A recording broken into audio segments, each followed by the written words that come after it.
రాజశేఖర రెడ్డి గారి అభిమానులుగా మీ ఉక్కు కర్మాగారాన్ని ఆనాడు త్యాగాల పునాదుల మీద సాధించుకున్న మీరు ఇవాళ విశాఖ ఉక్కును కాపాడుకోవాలని ఒక కార్యక్రమాన్ని ఏర్పాటు చేస్తే ఈ కార్యక్రమంలో పెద్దలు రఘువీరారెడ్డి గారు CWC member, doctor YS Rajasekhara Reddy గారి ఆత్మ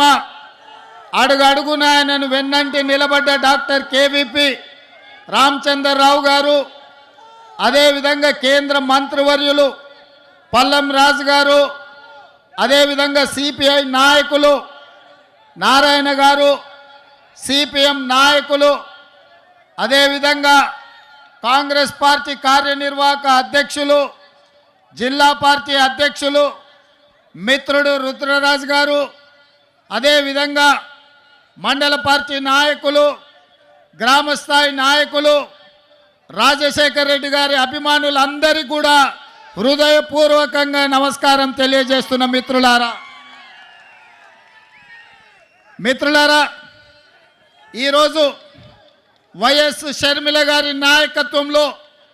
ఈ సభను చూస్తుంటే నాకు విశాఖపట్నంలో ఉన్నట్టు లేదు.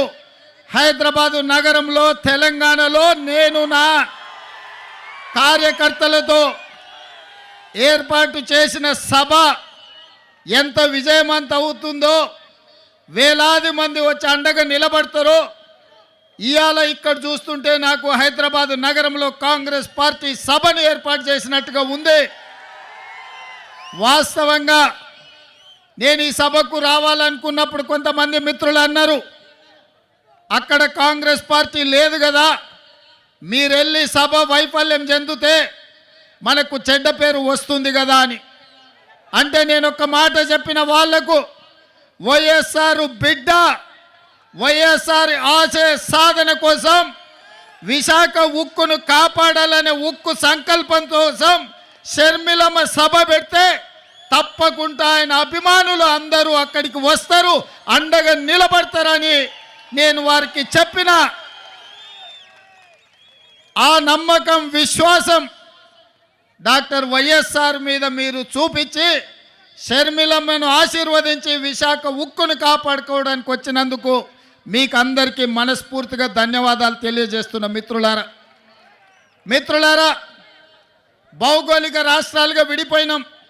ఇక్కడ ఉన్నప్పుడు మనకు ఆంధ్రప్రదేశ్, తెలంగాణ, కానీ మన హక్కుల కోసం, మన ఆస్తులు కొల్లగొట్టడానికి ఢిల్లీ పెత్తందారులు మన మీద దండయాత్ర చేస్తే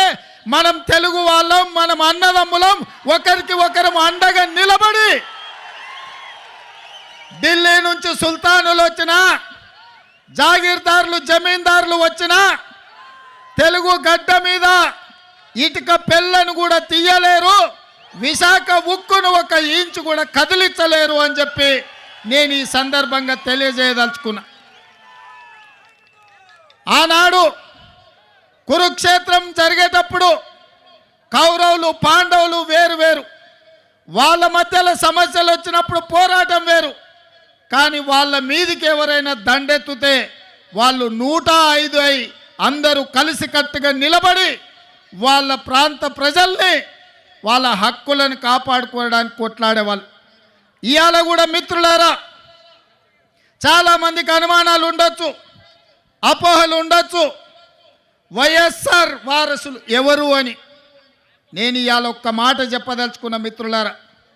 వైఎస్ఆర్ సంకల్పాన్ని నిలబెట్టేటోళ్ళే వైఎస్ఆర్ వారసులు అవుతారు తప్ప వైఎస్ఆర్ ఆశయాలకు వ్యతిరేకంగా, వైఎస్ఆర్ గారి యొక్క ఆఖరి కోరికకు వ్యతిరేకంగా మాట్లాడే వాళ్ళు ఏ రకంగా వైఎస్ఆర్ వారసులు అవుతారో మీరు ఒక్కసారి ఆలోచన చెయ్యండి.